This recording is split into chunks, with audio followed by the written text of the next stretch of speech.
নমস্কার বন্ধুরা, কেমন আছে সবাই? আমার চ্যানেলে সবাইকে স্বাগত জানাই। আজ আমি তো নতুন ধরনের একটা চিকেন করে তোমাদের সাথে শেয়ার করছি। কিভাবে করেছি চলো তাহলে দেখে নি।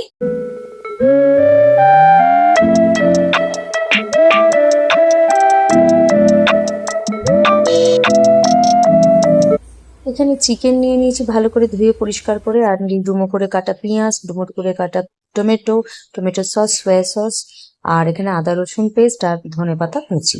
চলো তাহলে শুরু করে নিই। আর আলুটা নিয়েছিলাম বেশ একদম গোটা গোটা, একটু অন্যরকম হবে তাই জন্য এটা একটু অন্যরকম ভাবে নিয়েছিলাম, নিয়ে একটু ভেজে নিয়েছিলাম। আর তেলের মধ্যে করেছিলাম কি একটুখানি হলুদ দিয়েছিলাম যাতে করে আলুর রংটা একটু তাড়াতাড়ি মানে ব্রাউন রঙের হয়ে যায়, বাদামি রঙের হয়ে যায়। তো চলো বন্ধুরা দেখে নিই।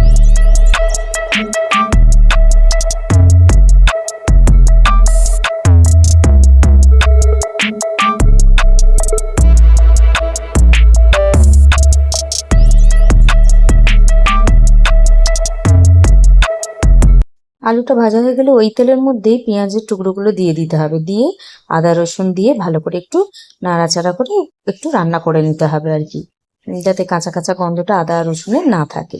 ঠিক এই মতো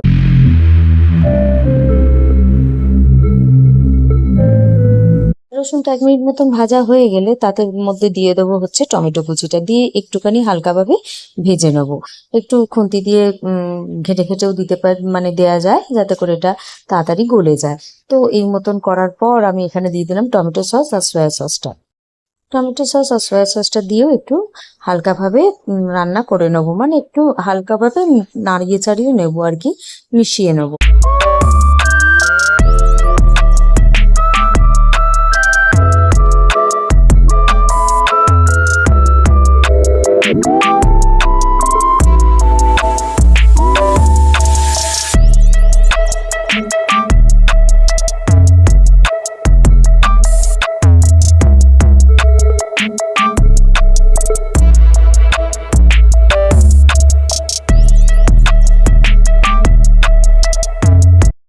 খুব ভালোভাবে মশলাটা কষে নেওয়ার পর চিকেনগুলো দিয়ে একটু ভালোভাবে মিশিয়ে নেব, যাতে চিকেনের গায়ে মশলাটা সম্পূর্ণভাবে লেগে যায়।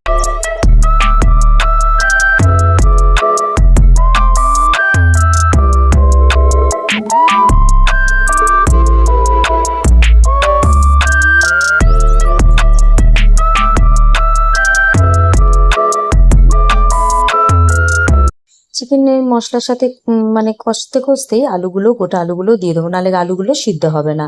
তো এরকম ভাবে ভাজা আলুগুলো দিয়ে দিলাম, দিয়ে ভালো করে মিশিয়ে নিচ্ছি এই মতো।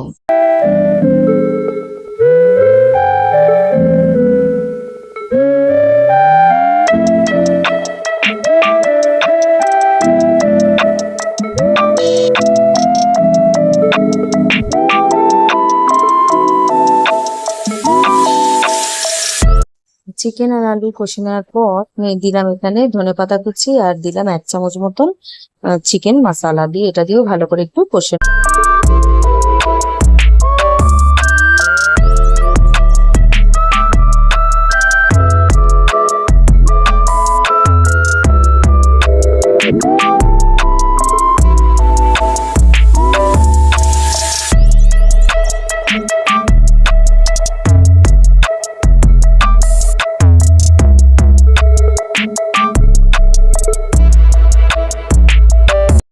আলু আর চিকেন ভালো করে কষে নেওয়ার পর গরম জল এর মধ্যে পরিমাণ মতন দিয়ে দেবো, যাতে করে এটা পুরোপুরি সেদ্ধ হয়।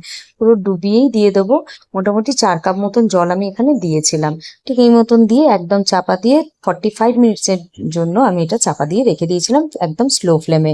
তো দেখো এইরকম আস্তে আঁচ কিন্তু একদম আস্তে থাকবে, ঠিক এই মতো।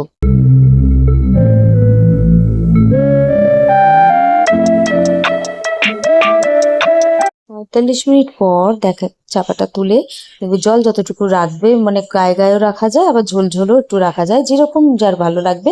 কাঁটা দিয়ে একটু দেখে নিতে হবে আলুটা হয়েছে কিনা, কারণ এটা গোটা আলু দিয়েছিলাম। তো দেখো একদম হয়ে গেছে 45 মিনিটসের মধ্যেই।